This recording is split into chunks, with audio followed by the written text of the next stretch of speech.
Hello everyone, this is Saurav and today I am going to start a new series on your class 12 legal studies. This is going to be a one shot revision series. तो जितने भी chapters है आपकी किताब के, this is the new book of your class 12 NCERT legal studies. तो इस book के जितने भी चैप्टर्स हैं उसको हम वन शॉट के अंदर कवर करेंगे. ओके तो 3 वाली जो यूनिट है, unit 3 that has 4 parts, unit 4 has 3 parts and unit 5 has 2 parts. Okay उन सबको भी अपन वन शॉट के अंदर कवर करने की कोशिश करेंगे. उसके अलावा टोटल 8 चैप्टर्स है. I have uploaded the content of all the chapters previously as well. आप प्लेलिस्ट के अंदर जाके चेक कर सकते हैं, but I will try to make a revision series as well for your board examination from the new book and the new content. I just checked on the internet, there was no content available. Okay, so introducing myself, I'm Saurav Raj Biwal. I'm a graduate of National Law University Jodhpur. Okay, the first chapter's name is judiciary. Now quickly moving forward towards the content of this particular chapter. Okay, तो ये वाला जो chapter है it is quite lengthy as compare to the other chapters. Okay काफी lengthy सा chapter है, बहुत सारे टॉपिक्स इसके अंदर कवर्ड है and very beautifully drafted chapter as well. Okay तो इसके कंटेंट्स एक बार हम देख लेते हैं. तो सबसे पहले we will start with the introduction. Okay then we will discuss about the supreme court of India, then we will take a brief about the high courts, then district and subordinate courts. Okay फिर उसके बाद में legal officers in India, उसके अंदर advocate general और attorney general के बारे में बात होगी. ठीक है. Then independence of judiciary as a constitutional safeguard, Article 50 of the Constitution of India. Okay. Then provisions relating to the judges in order to safeguard their integrity and all these things. Okay. Post that role and jurisdictions of the Supreme Court, role and jurisdiction of the High Court and lower courts. Okay. उसके बाद में appointment of the judges to the high court and lower court, इसका constitutional mandate. Okay basically constitution के अंदर कौन सा article है, आज जो अपॉइंटमेंट होता है वो एक कॉन्स्टिट्यूशनल मैंडेट के थ्रू नहीं होता, वो एक जुडिशियल प्रोनाउंसमेंट के थ्रू होता है, जो हम आगे वाली स्लाइड्स के अंदर डिस्कस करेंगे. ठीक है. बट एक कॉन्स्टिट्यूशनल मैंडेट है जो एमसीक्यूज के हिसाब से इंपॉर्टेंट हो जाता है, वो हम इन स्लाइड्स के अंदर देखेंगे. ठीक है. उसके बाद में करंट प्रैक्टिस कलेजियम सिस्टम, जिसके बारे में हम बात करेंगे. उसके बाद में 3 जजेस cases which decided the fate of the Indian judicial appointments. Okay. Then the collegium system for SC judges, that is the Supreme Court. उसके बाद में collegium system for High Court judges. Retirement of judges, High Court judges के लिए तो 62 की as है और Supreme Court judges के लिए 65 है. Then the removal of judges, impeachment procedure, ये पूरा का पूरा प्रोसीजर हमें डिस्कस करना पड़ेगा. काफी सारा लेंदी सा प्रोसेस है और बहुत डिफिकल्ट प्रोसेस भी है. ठीक है. Then tribunals, specific courts for specific matters, then the courts and judicial review. Okay basic structure doctrine, Kesavananda Bharati case के अंदर, और ये इवॉल्व कैसे हुआ ये doctrine. Then the Kesavananda Bharati case of 1973, other cases that is Indira Gandhi versus Rajnarayan case. Okay then the scope of judicial review in India, और उसके बाद में finally we will move towards the conclusion. Okay, so these all are going to be the topics of this particular lecture. लगभग 50 से 60 minute के अंदर हम ये लेक्चर पूरा कर लेंगे. Okay, तो ये लेक्चर पूरा करने के बाद में you won't be requiring any further reading or any further source for your board examination preparation. Okay, I'm just guaranteeing you after this. Okay, और एक चीज और है कि जो मैंने पुराना वाला कंटेंट बनाया था, तो जो जुडिशरी वाला चैप्टर था उसके जो फर्स्ट 2 पार्ट्स थे वो मैंने 3 पार्ट के अंदर बनाया था. तो उसके जो फर्स्ट 2 पार्ट थे वो स्मार्ट बोर्ड के अंदर, स्मार्ट बोर्ड से नहीं थे, वो मैंने नॉर्मली लैपटॉप से शूट किए थे. तो this is going to be the first smart board video that I am shooting with for this particular chapter, this judiciary वाला chapter. Okay, now moving forward with the introduction.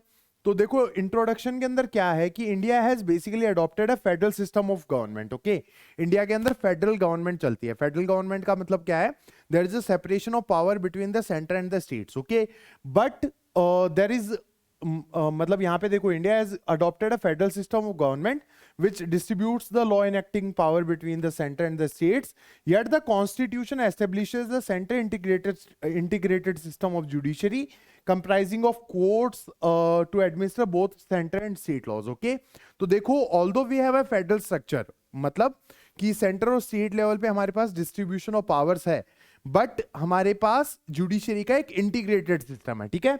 Supreme Court is located in new Delhi and is the apex court of India, मतलब ये highest court of India है. It is followed by various high Court at the state level which function for one और मोर number of state, ठीक है। तो मतलब supreme court के नीचे कौन से कोर्ट्स होते हैं, हाई कोर्ट्स होते हैं। वो या तो एक स्टेट के लिए फंक्शन करते हैं, जैसे राजस्थान हाई कोर्ट है, that has jurisdiction over state of Rajasthan only. उसके अलावा Punjab and Haryana high Court है, उसका जो जुरिसडिक्शन है वो पंजाब का स्टेट, हरियाणा और उसके अलावा यूनियन टेरिटरी ऑफ चंडीगढ़ के ऊपर चलता है, ठीक है। तो हाई कोर्ट या तो एक स्टेट के हो सकते हैं या फिर एक से ज्यादा स्टेट के भी हो सकते हैं, ठीक है। The high court are followed by district and subordinate court, जिनको लोअर कोर्ट भी कहा जाता है, ठीक है। To supplement the functioning of the courts there exist specialised tribunals to adjudicate the sector specific claims such as labour, consumer and service matter disputes, ठीक है। तो देखो इन कोर्ट्स को सप्लीमेंट करने के लिए ट्राइब्यूनल्स भी बनाए जाते हैं, जो स्पेसिफिक कोर्ट्स होते हैं फॉर स्पेसिफिक मैटर्स, ओके। जैसे मान लो लेबर कोर्ट हो गए या फिर लेबर ट्राइब्यूनल्स हो गए या फिर सर्विस ट्राइब्यूनल्स हो गए, दैट मींस सर्विस ट्राइब्यूनल्स के अंदर सिर्फ सर्विस मैटर्स ही जाएंगे, उसके अलावा कोई भी मैटर नहीं जाएगा, ठीक है। तो इस इंट्रोडक्शन वाले पार्ट के अंदर हमें पूरे चैप्टर का एक तरीके से जिस्ट मिल जाता है कि हम सुप्रीम कोर्ट के बारे में डिस्कस करने वाले हैं, हाई कोर्ट के बारे में डिस्कस करने वाले हैं, जजेस के बारे में डिस्कस करने वाले हैं और उसके अलावा ट्राइब्यूनल्स के बारे में डिस्कस करने वाले हैं। Now moving forward with the next topic that is the supreme court of India. तो देखो सुप्रीम कोर्ट एस्टेब्लिश हुआ था 28 ऑफ जनवरी 1950 को, एमसीक्यू के हिसाब से इंपॉर्टेंट है।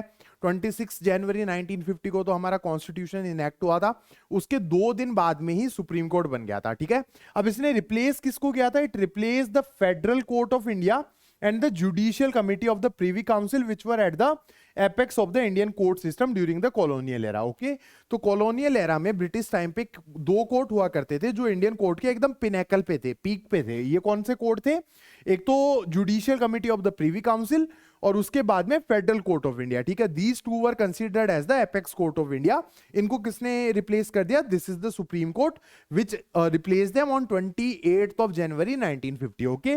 The constitution of India as it stood in 1950 envisages the supreme Court with a chief justice and 7 जजेस। तो इनिशियली सुप्रीम कोर्ट के अंदर कितने जजेस होते थे, टोटल 8 जजेस वर देयर, ठीक है। एक तो चीफ जस्टिस ऑफ इंडिया और उसके अलावा 7 और जजेस होते थे, ठीक है। उसके बाद में the parliament was granted the power to increase the number of जजेस इन द कमिंग ईयर्स। अब ये चीज इंपॉर्टेंट है कि अगर सुप्रीम कोर्ट के अंदर नंबर ऑफ जजेस की संख्या बढ़ानी है तो वो पावर किसके पास है, वो पावर पार्लियामेंट के पास है, ओके। वैसे तो judiciary is a independent institution from the other wings of the government, but the power to increase the number of judges lies with the parliament, it is also important, okay। उसके बाद में at present the total strength of supreme court is 34, ठीक है। तो कितने हैं जजेस आज की डेट में, 34 है, तो it is 33 plus 1, कितने 33 तो टोटल जजेस है प्लस 1। अब ये 1 कौन है, he is the chief justice of India, जिनको हम सीजेआई भी कहते हैं, ओके। उसके अलावा देखो the supreme court of India number of जजेस amendment bill 2019 increase the number of judges excluding CJI to 33 from 30, ठीक है। तो पहले 2019 तक टोटल 31 जजेस होते थे, 30 प्लस 1 CJI, ठीक है। अब क्या है 33 प्लस 1, 33 तो नॉर्मल जजेस plus 1 CJI, that is 34, okay. तो ये 2019 के अंदर एक अमेंडमेंट आया था, तो ये भी एमसीक्यू के हिसाब से आपके इंपॉर्टेंट है। तो सुप्रीम कोर्ट ऑफ इंडिया का तो अपन ने देख लिया है, 1950 के अंदर एस्टेब्लिश हुआ था 28 जनवरी को। उसके बाद में जजेस की संख्या बढ़ाने की जो पावर है वो पार्लियामेंट के पास है, ठीक है। इनिशियली 8 जजेस थे, 7 नॉर्मल जजेस, उसके अलावा एक सीजेआई, ठीक है। आज की डेट में 33 नॉर्मल जजेस एंड सीजेआई। और उसके अलावा ये संख्या कब बढ़ी थी, ये बढ़ी थी 2019 के अंदर जब पार्लियामेंट ने 3 जजेस बढ़ाए थे, ठीक है। तो we are done and dusted with the supreme court का एक बेसिक सा मतलब glance. Now moving forward with the high court, ठीक है। तो आज की डेट में इंडिया के अंदर कितने हाई कोर्ट है, this image is of Kolkata high Court which is one of the oldest High court in our country, okay. तो India consist of 25 High Court at the state and union territory level. Each High Court has jurisdiction over a state, a union territory और a group of state and union territories, ठीक है। तो या तो किसी state के ऊपर jurisdiction हो सकता है किसी हाई कोर्ट का, या फिर ग्रुप ऑफ स्टेट्स के ऊपर हो सकता है, या फिर किसी स्टेट और यूनियन टेरिटरी के ऊपर हो सकता है। अब मैं एग्जांपल दे देता हूं, राजस्थान हाई कोर्ट है तो उसका ज्यूरिसडिक्शन स्टेट ऑफ राजस्थान के ऊपर है, ठीक है। पहला एग्जांपल हो गया। Now moving forward, state group of state की अगर अपन बात करें तो Punjab and Haryana high court, तो उसका जुरिस्डिक्शन है पंजाब और हरियाणा दो स्टेट के ऊपर, ठीक है। उसके अलावा यूटी ऑफ चंडीगढ़ भी आ गया। अब उसके अलावा स्टेट एंड यूनियन टेरिटरी की बात करें तो ये जो हाई कोर्ट आपको दिख रही है that is the Kolkata high court, ठीक है। तो इसका जो जुरिस्डिक्शन है that is over the state of West Bengal and the union territory of Andaman and Nicobar, okay. तो यूनियन टेरिटरी के ऊपर भी हो सकता है, ठीक है। उसके अलावा जो केरला का हाई कोर्ट है that has jurisdiction over state of Kerala and the union territory of Lakshadweep, okay. Now moving forward, below the high court there exists a hierarchy of lower court functioning as civil courts and criminal courts as well as tribunals, ठीक है। तो high court के नीचे कौन होते हैं, lower courts होते हैं जिनको हम सिविल कोर्ट, क्रिमिनल कोर्ट और ट्राइब्यूनल्स के रूप में पहचानते हैं, okay. Madras High Court, Bombay High Court, Kolkata high Court, Allahabad High court are the first four और the oldest High Courts in the India, ठीक है। अपने देश के अंदर सबसे पुराने हाई कोर्ट कौन से हैं, बॉम्बे, कोलकाता, इलाहाबाद और उसके अलावा मद्रास, ठीक है। ये चार सबसे पुराने हाई कोर्ट्स हैं जो ब्रिटिशर्स ने एस्टेब्लिश किए थे। और जो सबसे नए हैं that is the Andhra Pradesh high court and the Telangana high court. ये कब बने थे, 1 जनवरी 2019 को बने थे, ठीक है। Now moving forward with the next thing that is the district and subordinate courts. ये शायद आपको आइडिया होगा इस सीन का। ये जोली LLB 2 मूवी का सीन है। यहाँ पे Akshay Kumar is fighting a case with a lawyer, काफी फेमस सीन है। एक कोर्ट रूम ड्रामा था जोली LLB 2 नाम से, वहां से मैंने उठाया है सीन, ठीक है। तो देखो the court that function below the high court are popularly known as subordinate judiciary, इनको लोअर कोर्ट या फिर सबऑर्डिनेट जुडिशरी कहा जाता है, ठीक है। They comprise of district and subordinate court, each state is divided into judicial district presided over by a district and sessions जज, okay. तो देखो ये डिस्ट्रिक्ट एंड सबऑर्डिनेट कोर्ट कहा जाता है इन लोअर कोर्ट्स को, और हर स्टेट को जुडिशियल डिस्ट्रिक्ट्स के अंदर डिवाइड किया जाता है, ठीक है। जैसे एडमिनिस्ट्रेटिव डिवीजन होता है ना डिस्ट्रिक्ट्स के रूप में, वैसे जुडिशियल डिस्ट्रिक्ट्स के रूप में भी एक स्टेट का डिवीजन होता है। और इनको एक तरीके से हेड कौन करता है, उसको कहते हैं डिस्ट्रिक्ट एंड सेशंस जज, ओके। तो कोई जज जब कोई सिविल मैटर को सुन रहा होता है, okay, while he is heading a civil matter, तो उसको डिस्ट्रिक्ट जज कहा जाता है। और जब क्रिमिनल मैटर सुन रहा होता है तो सेशंस जज कहा जाता है। ये अगली लाइन के अंदर लिखा हुआ है, ओके। अ जज is known as a district जज when he presides over a civil case and a sessions judge when he presides over a criminal case, okay। तो जब क्रिमिनल केस सुन रहा होता है तो सेशन जज, और अगर सिविल केस सुन रहा होता है तो डिस्ट्रिक्ट जज, okay, nothing more than that. तो ये तीनों कोर्ट के स्ट्रक्चर के बारे में हमने एक बार के लिए बात कर लिया। सबसे ऊपर supreme court, then high court, और उसके नीचे डिस्ट्रिक्ट एंड सबऑर्डिनेट कोर्ट और ट्राइब्यूनल्स के बारे में हम थोड़ी देर बाद में बात करेंगे। अब एक बार अगले टॉपिक की तरफ चलते हैं, that is the salient features of Indian judiciary, ठीक है। तो इंडियन जुडिशरी के सेलिएंट फीचर्स क्या क्या है, तो देखो दो सेलिएंट फीचर्स दिए हुए हैं। फर्स्ट तो ये है कि India is a common law jurisdiction.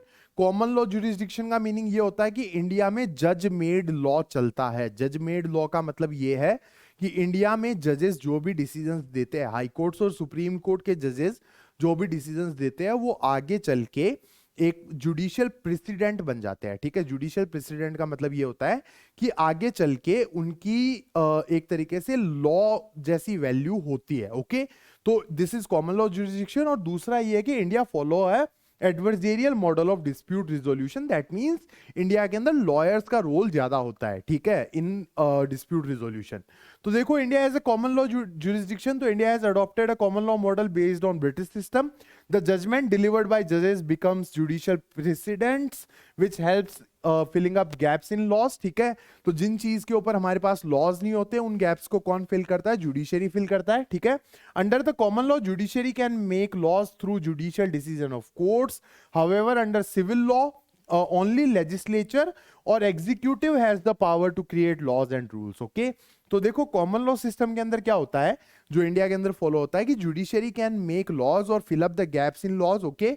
और उसके अलावा देखो सिविल लॉ कंट्रीज के अंदर कोर्ट्स के पास लॉ मेकिंग पावर्स नहीं होती। अब देखो थोड़ा सा कंफ्यूजन आएगा कि सर सिविल लॉ तो वो रॉन्ग अगेंस्ट एन इंडिविजुअल नहीं है, जो सिविल और क्रिमिनल लॉ के बीच में अपन डिफरेंस बोल रहे हैं। तो देखो ये कॉमन लॉ और सिविल लॉ वाला डिमार्केशन अलग है, और वो क्रिमिनल लॉ और सिविल लॉ वाला डिमार्केशन है, that is a different story, ठीक है। These two are very different stories all together, ठीक है। तो बेसिकली यहां पे देखो ये जो सिविल लॉ कंट्रीज है, दीज आर बेसिकली एक तरीके से जुरिस्डिक्शन, अलग तरीके का जुरिस्डिक्शन होता है। तो ये जो जुरिस्डिक्शन है यहाँ पे एग्जीक्यूटिव और लेजिस्लेचर के पास ही लॉ मेकिंग पावर्स होती है, जुडिशरी के पास लॉ मेकिंग पावर्स नहीं होती, और वो वाला जो सिविल लॉ और क्रिमिनल लॉ वाला डिफरेंशिएशन है वो अलग है। Okay, the salient feature of Indian judiciary in following a common law model further strengthens the role of courts in India. तो ये वाला जो फीचर है ये आगे फर्दर स्ट्रेंथन कर देता है इंडियन कोर्ट्स के रोल को। Okay, now the adversarial model of dispute resolution, इसका मतलब क्या होता है कि यहाँ पे दो मॉडल्स होते हैं, एक तो एडवर्जेरियल मॉडल है, एक इंक्विस्टोरियल मॉडल है। तो एडवर्जेरियल मॉडल के अंदर लॉयर्स का रोल ज्यादा होता है, लॉयर्स आर बेसिकली डोमिनेंट, मतलब जज का एक न्यूट्रल रोल होता है, जबकि इंक्विस्टोरियल मॉडल के अंदर जज plays a very vital role.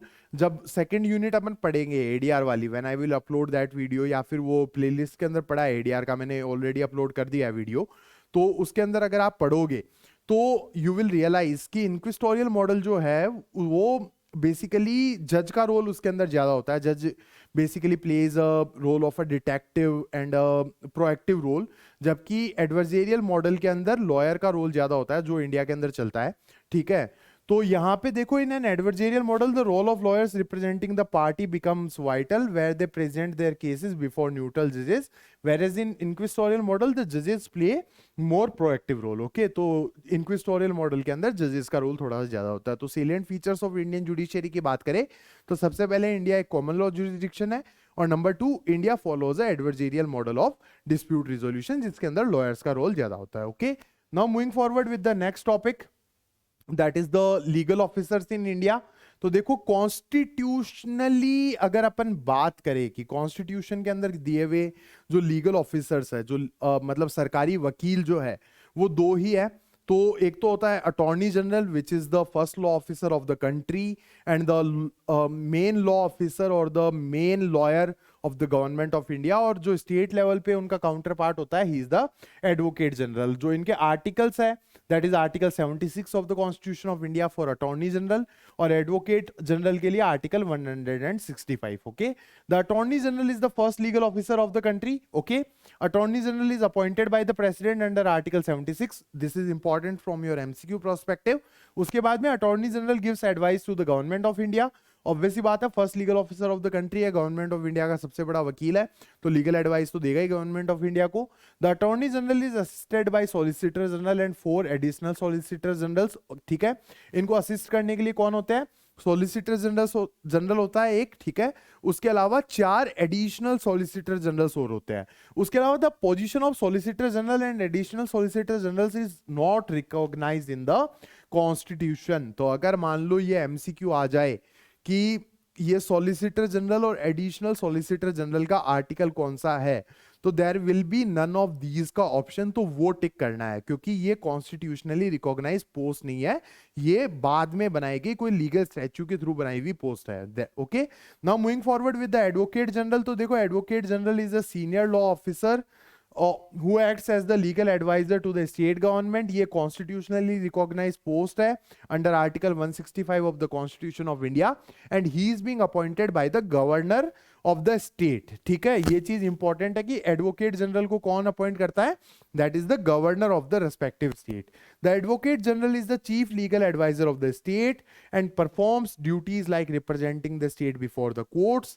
ठीक है, उसके अलावा additional advocate generals are appointed to assist the advocate general, तो इनको असिस्ट करने के लिए एडिशनल एडवोकेट जनरल्स को अपॉइंट किया जाता है। ओके, तो these are the legal officers in India. एक तो अटॉर्नी जनरल हो गया under article 76 appointed by the president, और उसके अलावा advocate general eight the state level under article 165 appointed by the governor of the state। Okay, moving forward with the next topic, that is the independence of judiciary as a constitutional safeguard, that is article 50 of the constitution of India। तो देखो, judiciary को एक तरीके से independent रखना जरूरी है। You must have heard about the principle of separation of powers. ठीक है, 3 ऑर्गन्स होते हैं ना गवर्नमेंट के, एग्जीक्यूटिव, लेजिस्लेचर और जुडिशरी, तो इन तीनों को सेपरेट रखना जरूरी होता है। ठीक है, तो we basically have to keep judiciary separate from the other organs of the government, क्योंकि judiciary acts as the watch dog. Okay, तो इस चीज को एंश्योर कौन करता है? Article 50 of the constitution of India. तो article 50 of the constitution lays the rule of independence of judiciary. It helps in the maintenance of the rule of law, ensuring good governance and creating free and fair society. The reasons for granting a special status to judiciary are, अब reasons क्या क्या है? तो देखो काफी सारे reasons है, वो हम डिस्कस करते हैं। तो सबसे पहला क्या है कि independence of judiciary is linked to its role as the watch dog in the judiciary. तो जुडिशरी क्या है? एक वॉच डॉग का रोल निभाता है कि अगर एग्जीक्यूटिव और लेजिस्लेचर ढंग से काम नहीं कर रहे हैं तो judiciary come into play. Okay, तो ये पहला रीजन है कि ये वॉचडॉग का रोल निभाता है, इसलिए इनको इंडिपेंडेंट रखना जरूरी है। अगर ये ही उनके साथ मिल जाएंगे तो हमारे राइट्स का ध्यान कौन रखेगा? ओके, उसके बाद में in order to ensure that constitutionally guaranteed freedoms are interpreted as per the true constitutional philosophy, judiciary has been kept free from any external pressures. Okay, तो देखो जो भी कॉन्स्टिट्यूशनली गारंटीड फ्रीडम्स और राइट्स है वो कॉन्स्टिट्यूशन के हिसाब से इंटरप्रेट हो रही है या नहीं हो रही है, इस चीज को भी इंश्योर करने के लिए जुडिशरी को एक तरीके से फ्री रखा गया है। Next thing is judiciary acts as the guardian of fundamental rights. Article 32 आपको पता ही होगा।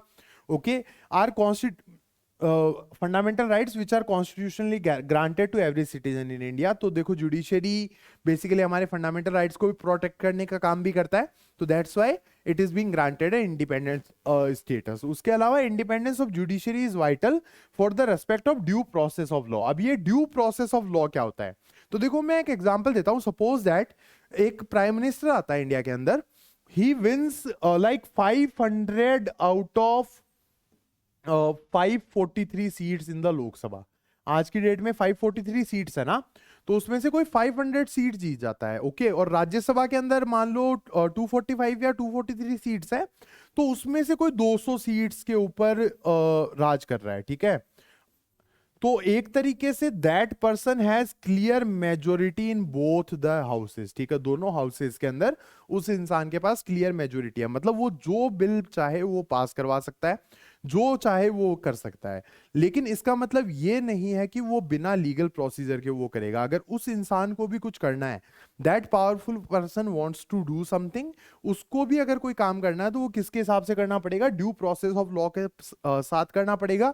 मतलब अगर कोई भी बिल पास करवाना है तो पहले वो लोकसभा के अंदर प्रेजेंट करो, फिर वो राज्यसभा के अंदर प्रेजेंट करो, उसके बाद में प्रेसिडेंट के पास भेजो। इस तरीके से वो सारे प्रोसीजर फॉलो करो, अदरवाइज आप कोई काम नहीं कर सकते। तो ये सारे के सारे काम जुडिशरी के होते हैं इंश्योर करवाने के, इसलिए जुडिशरी को फ्री रखा गया है। ठीक है, now moving forward with the next thing that is the provisions relating to the जजेस। अब देखो इंडिपेंडेंस ऑफ जुडिशरी तो अपन ने बता दिया कि भाई मतलब एक तरीके से इतने सारे काम जजेस इंश्योर करते हैं, तो अब इनको भी तो एक सिक्योरिटी चाहिए होती है ना। अगर सेंस ऑफ सिक्योरिटी रहेगी तभी तो अगला ढंग से काम कर पाएगा। तो इस सेंस ऑफ सिक्योरिटी को मेंटेन करने के लिए कौन कौन से प्रोविजंस कॉन्स्टिट्यूशन ने बना रखे हैं और गवर्नमेंट ने बना रखे हैं इन ऑर्डर टू मेक जजेस feel free and work properly. Okay, तो देखो इंडिपेंडेंस ऑफ जजेस is crucial ensuring independence of judiciary. Okay, the following legal provisions mandate judges independence and impartiality.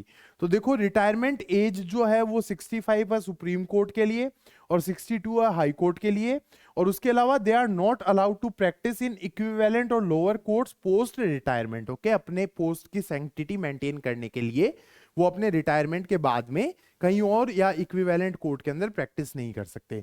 जजेस can not be easily removed from their office except for proven misbehaviour and incapacity. तो दो ही grounds है किसी जज को remove करने के। एक तो है प्रूवन मिसबिहेवियर, जैसे मान लो किसी वकील को गाली वगैरह दे दी, या मतलब किसी वकील के ऊपर हाथ उठा दिया, या कोर्ट के स्टाफ के ऊपर हाथ उठा दिया, या मिसबिहेव कर दिया, मतलब बहुत ही ब्लेटेंट मिसबिहेवियर कर दिया। या फिर इनकैपेसिटी, इनकैपेसिटी का मतलब क्या है कि अब वो जज कैपेबल ही नहीं है जज के रूप में कंटिन्यू करने के लिए, मतलब पागल वगैरह हो गया या कोई बहुत सीरियस एक्सीडेंट हो गया, इस तरीके का कोई सिनेरियो हो गया। ठीक है, दो ही ग्राउंड्स है रिमूवल के, उसके अलावा कोई ग्राउंड नहीं है इनको रिमूव करने का। ठीक है, The legal process is kept stringent to ensure security of tenure of the judges. ठीक है, तो जो जजेस का टेन्योर है उसको इंश्योर करने के लिए जो लीगल प्रोसेस है इनका रिमूवल का, उसको बहुत ज्यादा स्ट्रिंजेंट मतलब बहुत ज्यादा हार्श और बहुत ज्यादा डिफिकल्ट रखा गया है. ठीक है, the salaries and allowances of जजेस are fixed and not subject to vote of legislature. The judges derive their salaries from the Consolidated Fund of India for Supreme Court and Consolidated Fund of State from the for the high court. ठीक है, तो देखो ये जो इनकी salaries और allowances है उसके ऊपर लेजिस्लेचर का कोई से नहीं होता है, और ये जो अपनी सैलरीज है वो कंसोलिडेटेड फंड ऑफ इंडिया और कंसोलिडेटेड फंड ऑफ स्टेट से डिराइव करते हैं. ओके, देयर इमोल्यूमेंट्स मतलब salaries can not be altered to their disadvantage except in the event of financial emergency. तो मतलब इनकी सैलरीज वगैरह कम नहीं करी जा सकती है सिर्फ इन the case of financial emergency. Okay, तो दीज आर द सेफगार्ड्स. और उसके अलावा कुछ और प्रोविजंस भी बनाए गए हैं ताकि जजेस ढंग से काम कर सके. तो अगला जो प्रोविजन है दैट इज जुडिशियल इम्यूनिटी. अब ये जुडिशियल इम्यूनिटी क्या होता है? तो even the judicial conduct of the जजेस have kept immune from examination by other constitutional organs. ठीक है, तो इनका जो जुडिशियल कंडक्ट है उसको भी इम्यून रखा गया है from the examination by the other constitutional organs. मतलब अगर मान लो जज कोई गलती भी कर दे अपने जुडिशियल कंडक्ट के दौरान, कोई गलत डिसीजन भी दे दे, तो एग्जीक्यूटिव और लेजिस्लेचर का कोई से नहीं होता. एक एक्सेप्शन है और वो भी एक तो मिसबिहेवियर और इनकैपेसिटी, मतलब उसके अलावा कोई एक्सेप्शन नहीं है. ठीक है, और अगर कोई इंक्वायरी बैठती है तो वो हाई कोर्ट और सुप्रीम कोर्ट इंटरनल इंक्वायरी बैठाते हैं. लेजिस्लेचर और एग्जीक्यूटिव का जुडिशियल प्रोनाउंसमेंट के अंदर कोई से नहीं होता. ओके, द कंडक्ट ऑफ जजेस of both the supreme court and high court can not be discuss in the parliament or state legislature except when a motion of removal of judge is being presented to the president. ठीक है, तो देखो अगर कोई motion चल रहा है तभी इनका कंडक्ट डिस्कस हो सकता है, otherwise the state legislature and the parliament are not allowed to discuss the conduct of the judges. Okay, उसके अलावा supreme court of India has been authorized to have its own establishment and have complete control over it. It is further authorized to make appointment of the officers and staff of the court and determine their service conditions. ठीक है, तो ये अपना establishment को पूरा का पूरा control करते हैं, जितना स्टाफ इन्हें अपॉइंट करना है ये अपने हिसाब से करते हैं. Same goes with the high courts, जितने लोग ये अपॉइंट करना चाहते हैं, जो सैलरीज ये डिसाइड करना चाहते हैं, it is their own decision. ठीक है, therefore one can conclude that independence of judiciary is a constitutionally conferred protection. Okay, तो we can conclude इतनी सारी चीजें पढ़ के कि कॉन्स्टिट्यूशन ने अच्छे से गारंटी कर रखा है इंडिपेंडेंस ऑफ जुडिशरी को. Okay, now moving forward with the next topic that is the role and jurisdiction of the supreme court. ठीक है, अगला जो टॉपिक आएगा वो आएगा role and jurisdiction of the high court and the lower court. तो देखो सुप्रीम कोर्ट के जुरिस्डिक्शंस क्या क्या है, मतलब कौन कौन से केसेस है जो सुप्रीम कोर्ट के पास जाते हैं.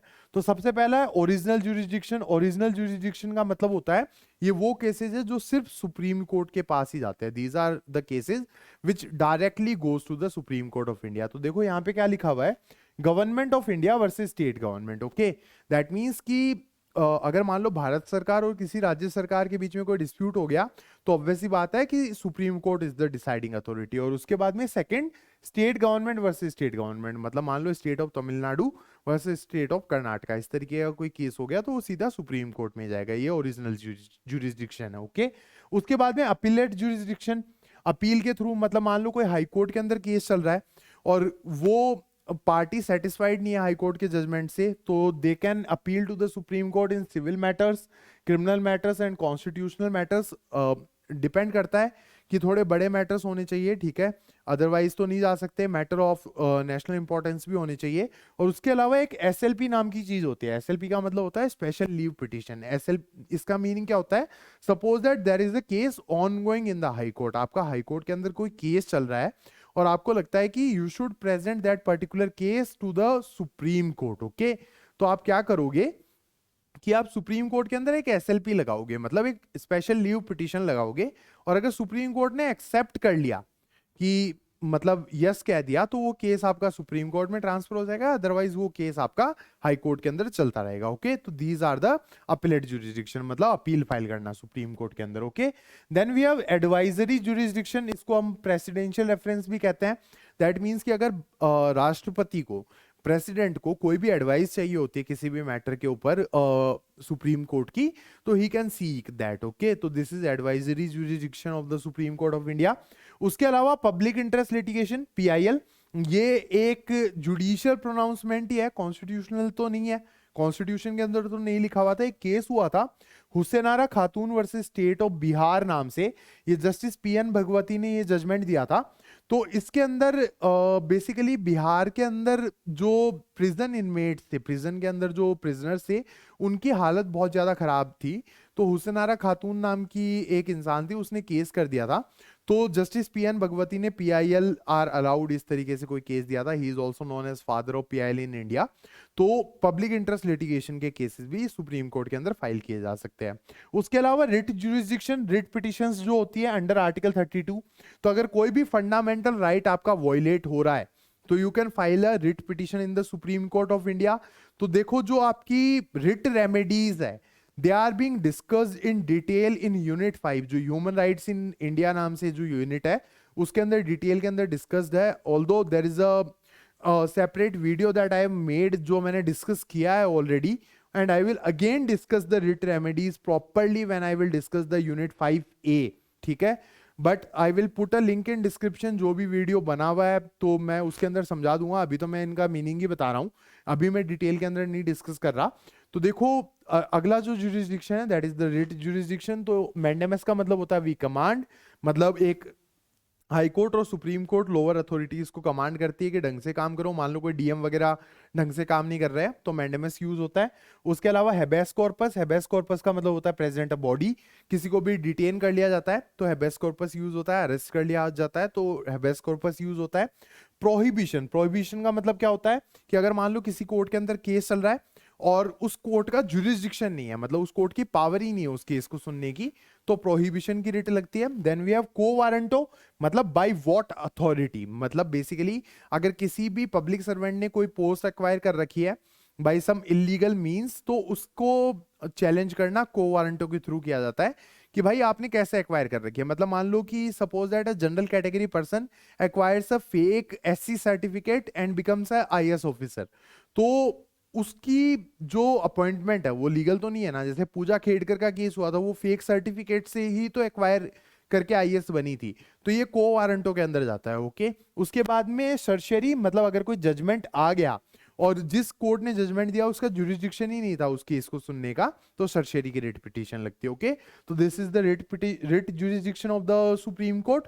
और उसके अलावा provision of legal aid is also there. Legal aid का मतलब क्या होता है कि अगर कोई इंसान है वो पुअर है, मतलब अफोर्ड नहीं कर सकता केस लड़ना, तो supreme Court has the responsibility to provide legal aid to that particular person. Okay, तो these are the jurisdictions or the powers of the Supreme Court of India to hear the cases. Okay, now moving forward with the jurisdictions and powers of the lower courts and the high courts।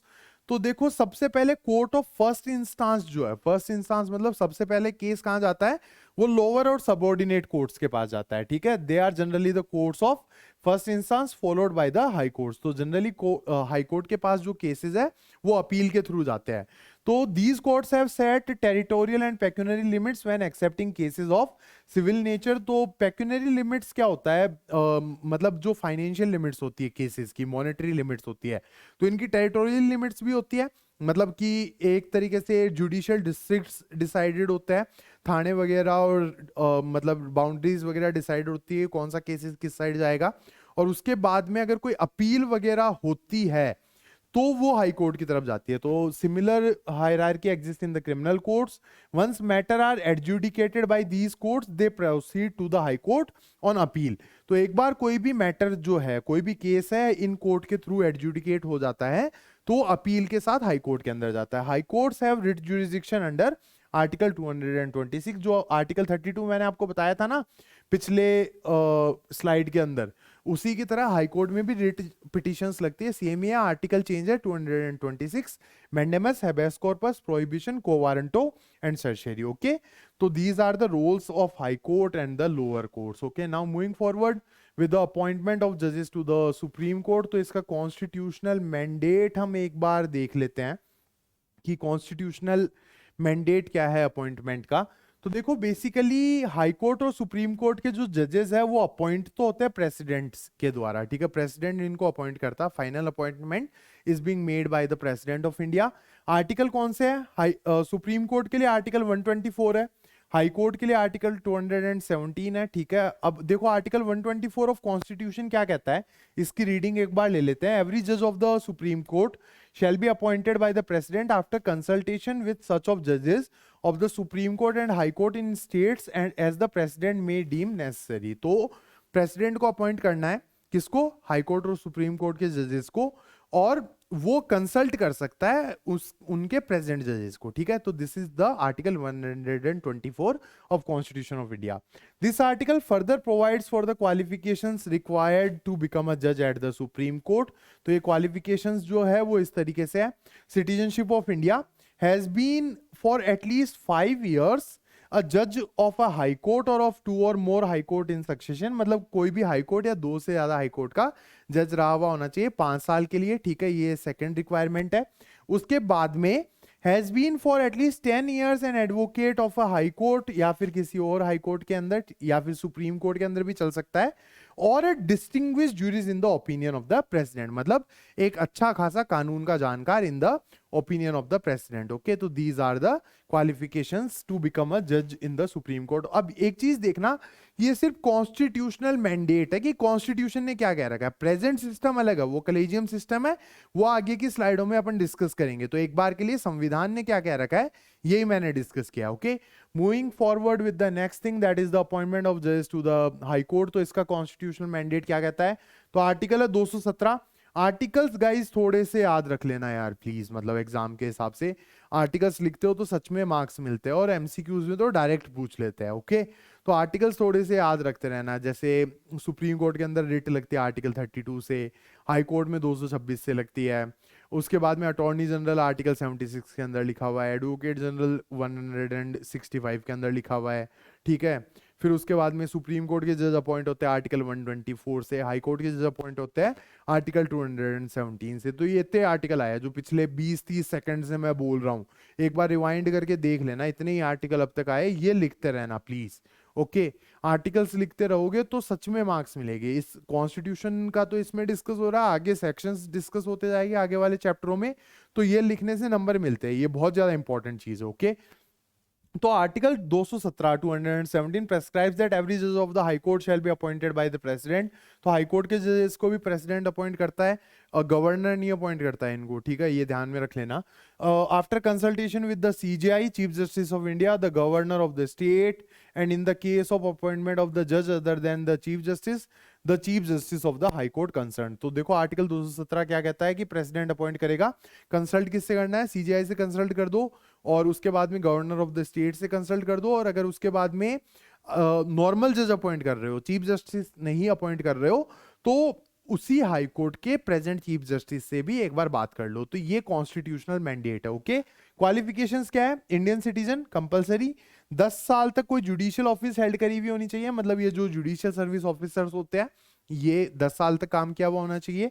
Generally ये लोग तो नहीं पहुंच पाते हैं वहां तक, ये एक तरीके से नेपोटिज्म टाइप का सिनेरियो है, वो डिस्कस कर लेंगे, वैसे तो कंट्रोवर्शियल हो जाएगा, बट हाँ वी विल डिस्कस दैट। उसके बाद में has to be at least 10 years been an advocate in the high court और of 2 or more high courts such courts in succession, ठीक है। तो 10 साल तक वकालत करी हुई होनी चाहिए किसी भी हाई कोर्ट या फिर 2 से ज्यादा हाई कोर्ट के अंदर, ठीक है। तो these are the constitutional mandate for to become a जज इन द हाई कोर्ट। उसके बाद में appointment to the lower courts का जो कॉन्स्टिट्यूशनल मैंडेट है और आर्टिकल है दैट इज 233, ठीक है। डिस्ट्रिक्ट जज का जो अपॉइंटमेंट का आर्टिकल है that is 233। Appointment of district जज in any state shall be made by the governor. तो डिस्ट्रिक्ट जज को कौन अपॉइंट कर रहा है? गवर्नर अपॉइंट कर रहा है, ठीक है। बाकी हाई कोर्ट और सुप्रीम कोर्ट के जजेस है they were being appointed by the president of India. Okay, तो in consultant with the high court exercising jurisdiction in relation to the state. तो हाई कोर्ट के साथ कंसल्ट करके गवर्नर अपॉइंट करता है डिस्ट्रिक्ट जजेस को। आर्टिकल कौन सा है? 233 of the constitution of India. ये इंपॉर्टेंट है एमसीक्यू के हिसाब से।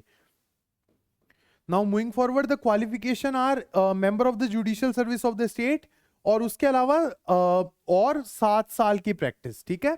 7 साल तक प्रैक्टिस करी हुई होनी चाहिए और उसके अलावा judicial service of the state का मेंबर होना चाहिए। इनमें से कोई एक भी क्वालिफिकेशन अगले इंसान के पास होनी चाहिए। Now moving forward with the next thing की current practice with the that is known as the collegium system as well। तो ये जो करंट प्रैक्टिस है पता नहीं क्यों मैंने इंडिया का झंडा सा बना दिया कलर चेंज कर करके, I don't know why I am doing that, but कर दिया तो कर दिया यार, let's see. At present the appointment of supreme court and high court follows a collegium model, ये थोड़ा सा इंपॉर्टेंट है, ध्यान देना इस पे, which is a judicial creation. Okay, ये कॉन्स्टिट्यूशनल क्रिएशन नहीं है, कॉन्स्टिट्यूशन ने तो एक रास्ता दे दिया ना, इनसे डिस्कस करो, और जुडिशियरी ने उस लूप होल को यूटिलाइज कर लिया। तो देखो, judicial creation through case laws even though not constitutionally mandated. तो ये जो कलेजियम सिस्टम है जिसके थ्रू प्रेजेंटली हाई कोर्ट और सुप्रीम कोर्ट के जजेस अपॉइंट होते हैं, ये एक जुडिशियल क्रिएशन है, ठीक है, कॉन्स्टिट्यूशनल क्रिएशन नहीं है। 14th Law Commission report under MC Setalwad, who was the first Attorney General of India as well, highlighted that the judicial appointments were made on political, regional, communal and other grounds and suggested several changes, but they were not accommodated. Later, a series of 3 judicial decisions, popularly known as 3 judges cases, helped in the development of modern collegium system। तो ये जो 3 judges cases हुए थे, जो अपन अगली slide के अंदर discuss करने वाले हैं, इन्होंने मॉडर्न कलेजियम सिस्टम को एक तरीके से फॉर्म किया। ओके, तो दिस इज द सिनेरियो। ये जो कलेजियम सिस्टम है एक तरीके से जुडिशियल प्रोनाउंसमेंट है, India is a common law jurisdiction, तो ये जजेस के जो बनाई हुई चीज है वो आगे चल के लॉ बन जाती है। तो दीज आर द 3 जजेस केसेस। तो देखो, जो फर्स्ट जजेस केस हुआ था वो हुआ था 1981 के अंदर, इनके ईयर्स याद रखना, 1981 के अंदर हुआ था।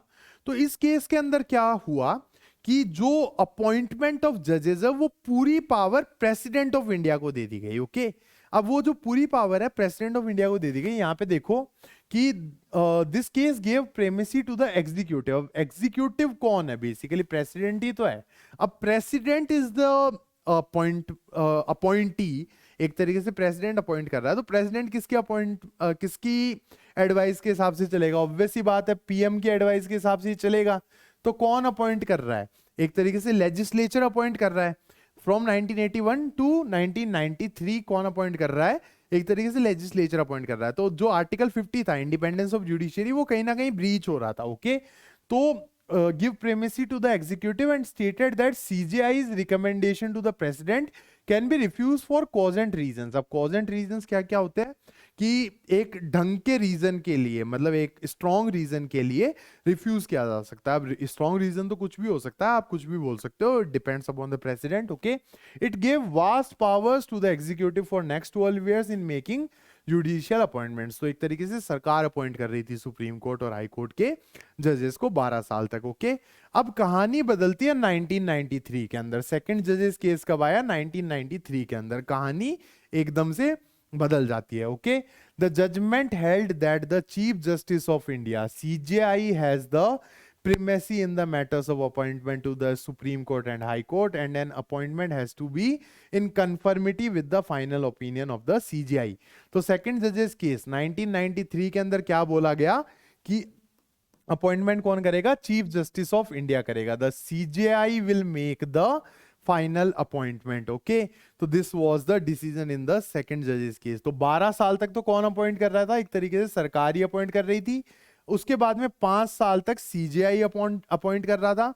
Now moving forward with the present system that came in 1998, that is the third जजेस case. The supreme court in a presidential reference 1998 advisory decision, वो एडवाइजरी जुरिसडिक्शन मैंने बताया था ना आपको थोड़ी देर पहले, तो वो वाला ये केस था। Emphasised upon the role of consultation and held that the process of appointment of judges to the Supreme Court and High Court is an integrated participatory consultative process। okay, ये चीज थोड़ी सी ध्यान में रखना, ये इंपॉर्टेंट है।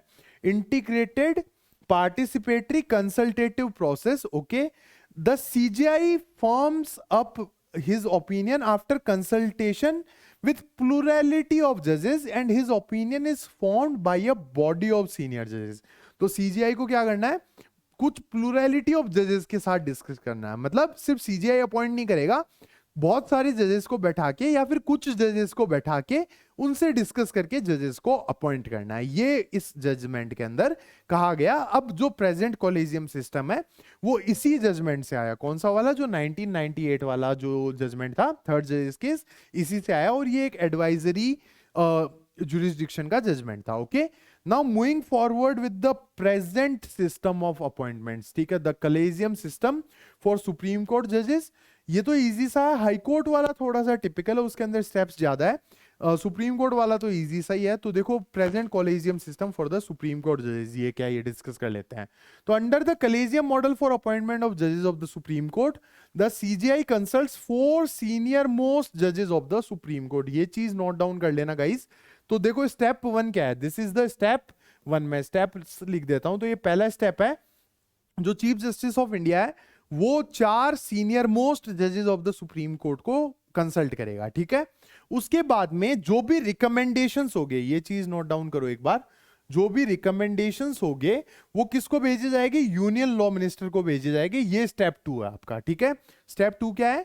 जो भी रिकमेंडेशंस होंगे, सीजीआई प्लस 4 सीनियर मोस्ट जजेस, they will send the recommendations to the union law minister. Okay, अब यूनियन लॉ मिनिस्टर का कोई रोल नहीं है यहां पे, मतलब इनके पास चिट्ठी जाएगी, ये चिट्ठी पढ़ेंगे, ये चिट्ठी को पढ़ सकते हैं, उसके अलावा ये कुछ नहीं कर सकते। इनका काम सिर्फ इतना है, उस चिट्ठी को प्राइम मिनिस्टर को फॉरवर्ड कर दो। Okay, now the this recommendation will go to the prime minister. ये क्या है? Step 3। Okay, this is step 3, ठीक है। अब ये चिट्ठी कहां चली गई? पीएम के पास चली गई है। पीएम का भी कोई रोल नहीं है यहां पे। पीएम भी इस चिट्ठी को पढ़ सकते हैं लेकिन कुछ नहीं कर सकते।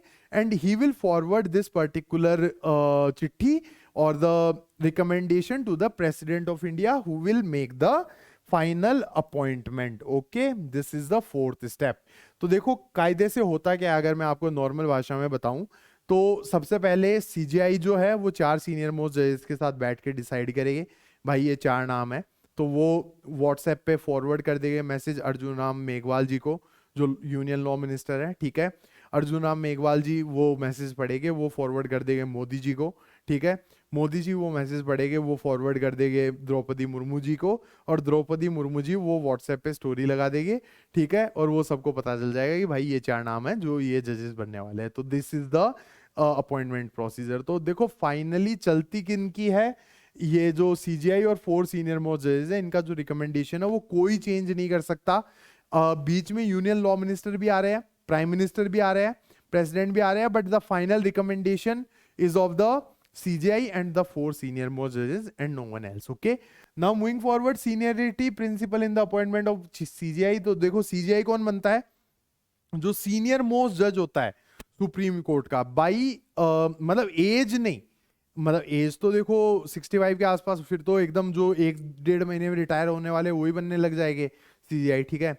जिसका एक्सपीरियंस सबसे ज्यादा हो गया है सुप्रीम कोर्ट के अंदर, वो सीजीआई बनते हैं। ओके, तो जो भी इंसान सुप्रीम कोर्ट के अंदर सबसे पुराना होता है, he becomes the chief justice of India. Okay, तो this is the seniority principle for becoming a CJI in the country. तो शायद ये समझ में आ गया होगा, 4 स्टेप्स है।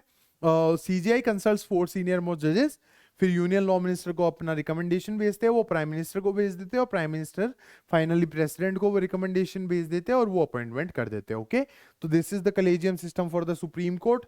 अब हाई कोर्ट का कलेजियम सिस्टम एक बार अपन देख लेते हैं। तो देखो यहाँ पे क्या होता है, chief justice of the high court, देखो जिस भी हाई कोर्ट के अंदर अपॉइंटमेंट होना है, तो चलो अपन मान लेते हैं यूपी हाई कोर्ट के अंदर अपॉइंटमेंट होना है, जो इलाहाबाद हाई कोर्ट है उसके अंदर अपॉइंटमेंट होना है। तो देखो यूपी हाई कोर्ट का जो चीफ जस्टिस है, the CJ of the UP High Court, he will sit with the 2 senior most judges of that particular High Court. Okay, 2 senior most judges मतलब CJ plus 2 senior most judges, ठीक है, ये इनके साथ बैठेंगे। ये क्या है?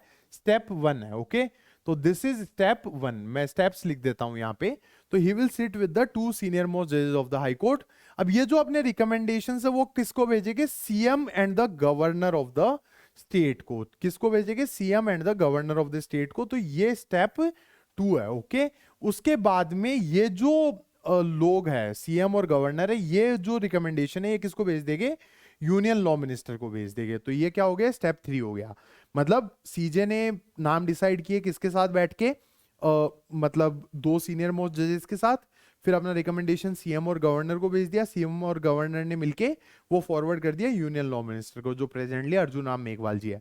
अब अर्जुन राम मेघवाल जी का क्या काम है, जो यूनियन लॉ मिनिस्टर है वो फॉरवर्ड कर देंगे उसको सीजीआई को। Okay, this is step 4। Okay, अब सीजीआई क्या करेगा, एक कलेजियम बिठाएगा ऑफ 2 जजेस of the supreme court, that means CGI plus 2 जजेस, ठीक है, सीजीआई प्लस 2 एससी जजेस का एक कलेजियम बैठेगा। ये स्टेप 4 है आपका, this is step 4। Okay, that means CGI plus 2 supreme court जजेस, और ये अपना रिकमेंडेशन किसको भेजेंगे, वापस यूनियन लॉ मिनिस्टर को। ठीक है, ये आपका स्टेप 5 आ गया। तो यहां पे एक फिल्टर लगेगा, एक चीज देखना, जो मैंने आपको स्टेप 4 बताया है ना, यहां पे एक फिल्टर लगेगा।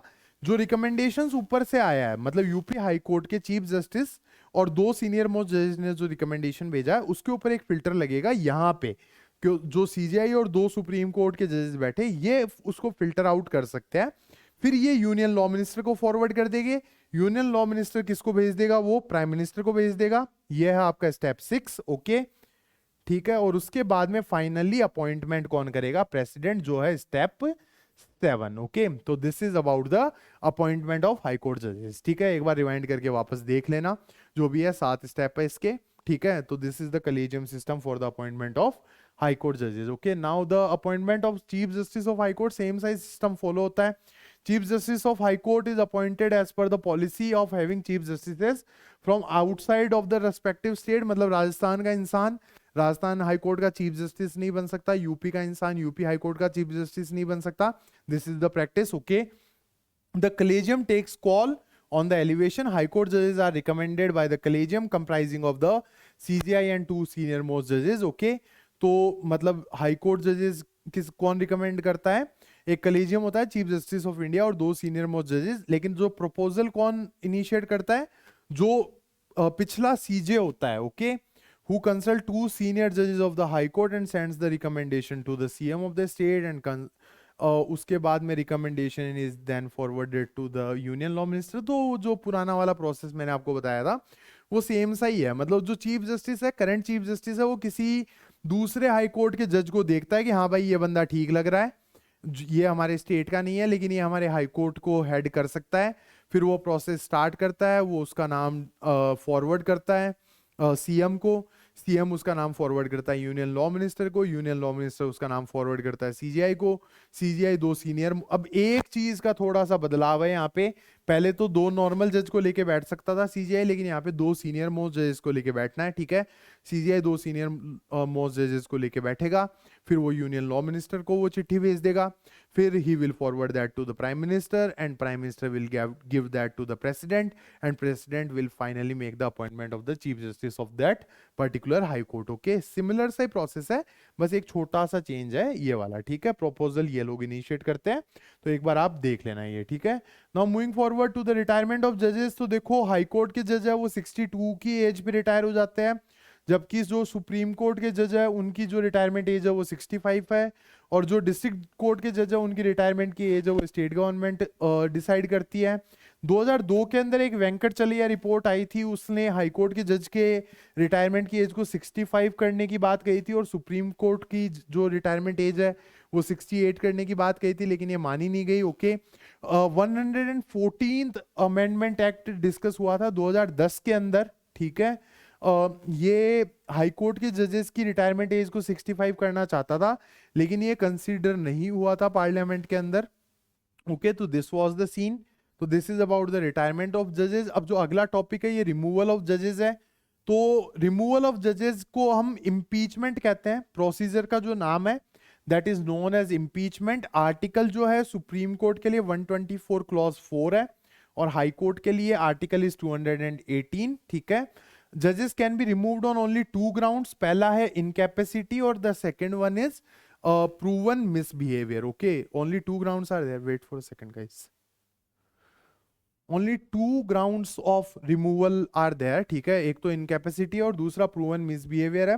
The procedure of removal of supreme court जज is guided by Article 124 Clause 4 of the Constitution of India and the Judges Inquiry Act 1968। ठीक है, तो ये एक लॉ बना हुआ है, जजेस इंक्वायरी एक्ट ऑफ 1968, और सुप्रीम कोर्ट के जजेस के रिमूवल के बारे में हम बात करेंगे। हाई कोर्ट का भी प्रोसीजर सेम सही है, ठीक है।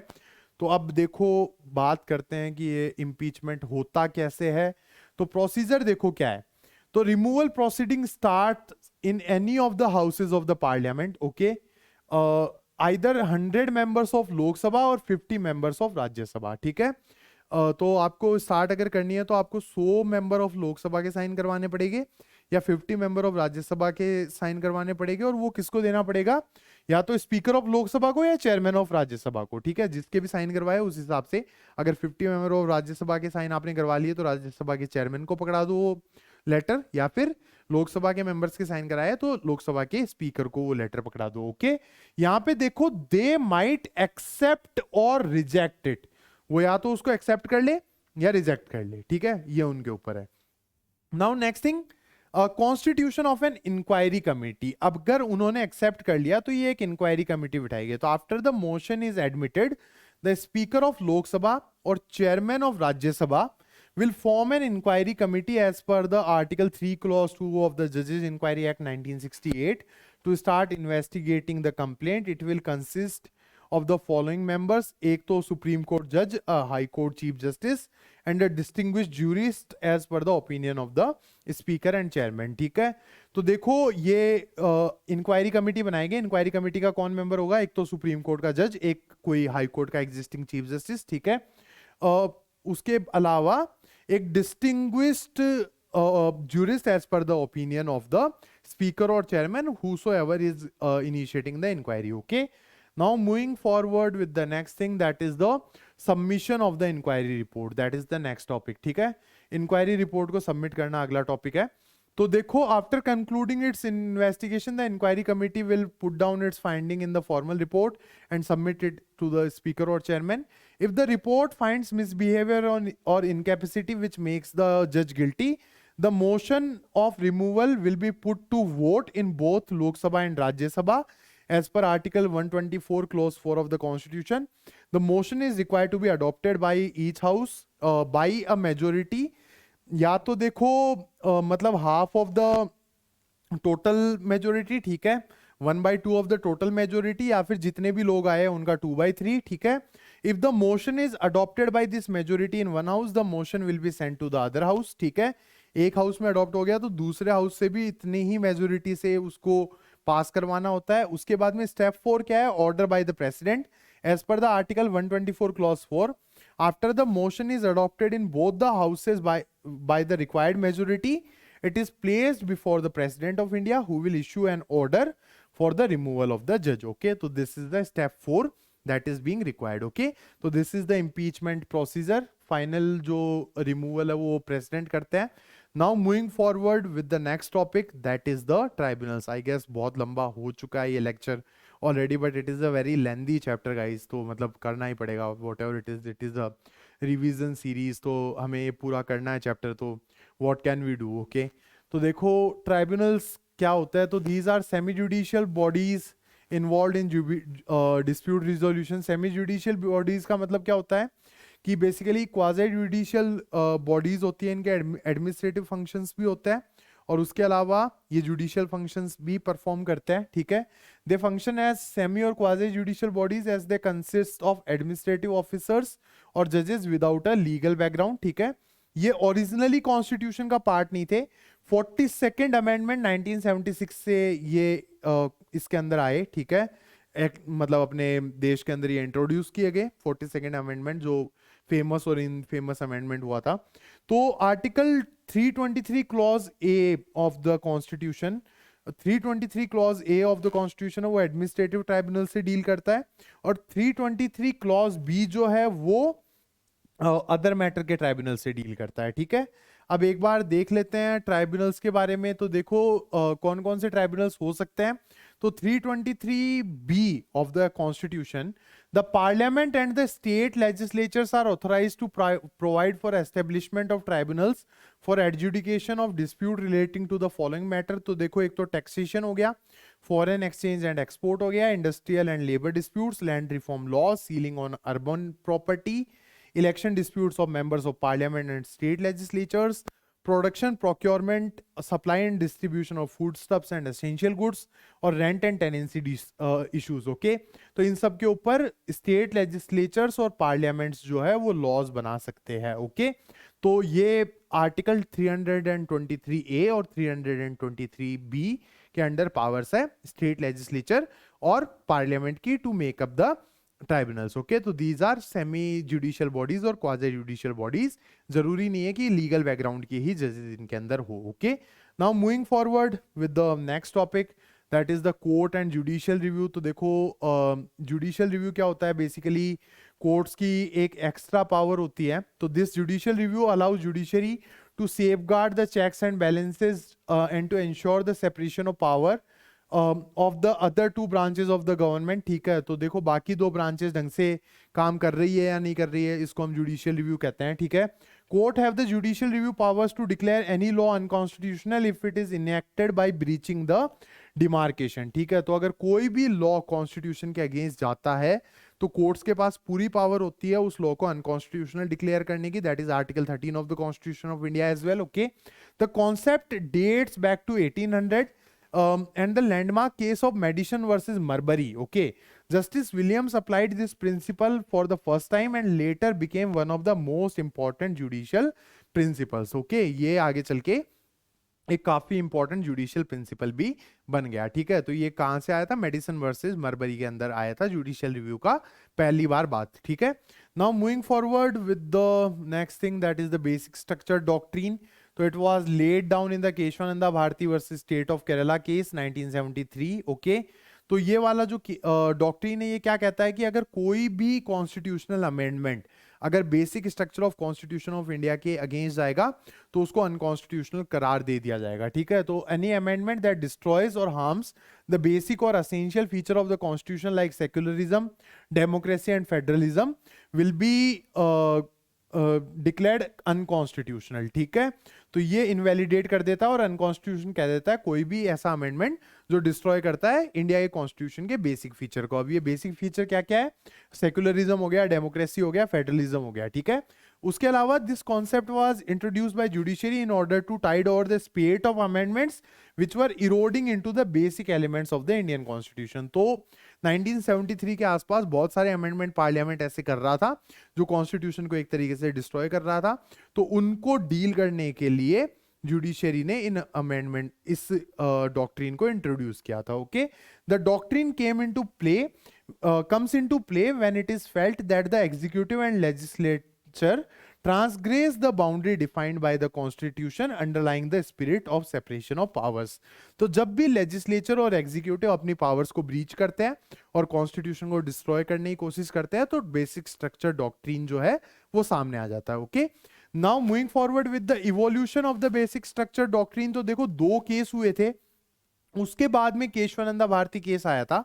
तो देखो सबसे पहले होता है शंकरी प्रसाद केस। ठीक है, तो सुप्रीम कोर्ट ने क्या कहा, the parliament's power of amending the constitution under article 368 included the power to amend the fundamental rights guaranteed under part 3 as well. Okay, तो देखो शंकरी प्रसाद केस के अंदर क्या बोला गया कि जो पार्लियामेंट की जो अमेंडमेंट करने की पावर है वो अनलिमिटेड है, they can amend any part of the constitution of India. ये 1951 के अंदर हुआ। ओके, उसके बाद में 1967 के अंदर एक गोलकनाथ केस होता है। अब गोलकनाथ केस के अंदर कोर्ट ने क्या बोला कि देखो बाकी तो आप अमेंड कर सकते हो, बाकी पूरा कॉन्स्टिट्यूशन आप अमेंड कर सकते हो, लेकिन फंडामेंटल राइट्स जो है, ठीक है, ये आप अमेंड नहीं कर सकते। फंडामेंटल राइट्स जो part 3 of constitution of India है उसके अलावा आप कुछ भी अमेंड कर सकते हो। ये गोलकनाथ केस के अंदर सुप्रीम कोर्ट ने बोला। ठीक है, it said that the fundamental rights are not amendable.